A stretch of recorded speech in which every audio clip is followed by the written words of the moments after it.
സാമൂഹ്യപ്രവർത്തകനായ ചിത്രകാരൻ.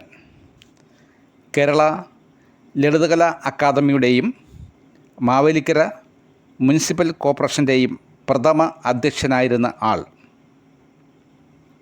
Mavelikkara Raja Ravi Varma college of fine ആർട്സിൻ്റെ സ്ഥാപകൻ. തിരുവിതാംകൂർ നിയമസഭാംഗം. സാമൂഹ്യ പ്രവർത്തനത്തിൻ്റെ ഭാഗമായി ശുഭാനന്ദ ആശ്രമവുമായി ചേർന്ന് നിരവധി സാമൂഹ്യ സേവന പ്രവർത്തനങ്ങളിൽ ഏർപ്പെട്ട കലാകാരൻ. കേരള ലളിതകലാ അക്കാദമി മരണാനന്തരം ബഹുമതിയായി ഫെലോഷിപ്പ് നൽകി ആദരിക്കപ്പെട്ടയാൾ.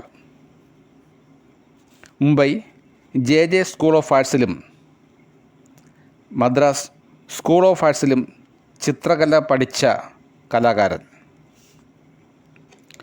ലോകപ്രശസ്ത ചിത്രകാരൻ രാജാ രവിവർമ്മയുടെയും മാവേലിക്കര ഉത്സവമഠം കൊട്ടാരത്തിലെ പൂരുരുട്ടാതി തിരുനാൾ ഭഗീരഥി അമ്മ തമ്പുരാട്ടിയുടെയും രണ്ടാമത്തെ മകനായി 1880 ഓഗസ്റ്റ് മാസം 25 ജനിച്ച രാമവർമ്മ രാജ ചിത്രകലാ പഠനത്തിന് ശേഷം രാജാ രവിവർമ്മയുടെ സഹായിയായി ദീർഘകാലം പ്രവർത്തിച്ചിരുന്നു.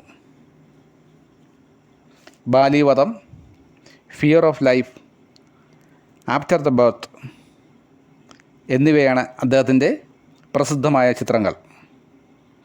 ചിത്രകാരനും സാമൂഹ്യ പ്രവർത്തകനുമായ രാമവർമ്മ രാജ 1970 നിര്യാതനായി. ഗൗരി കുഞ്ഞമ്മയാണ് ഭാര്യ.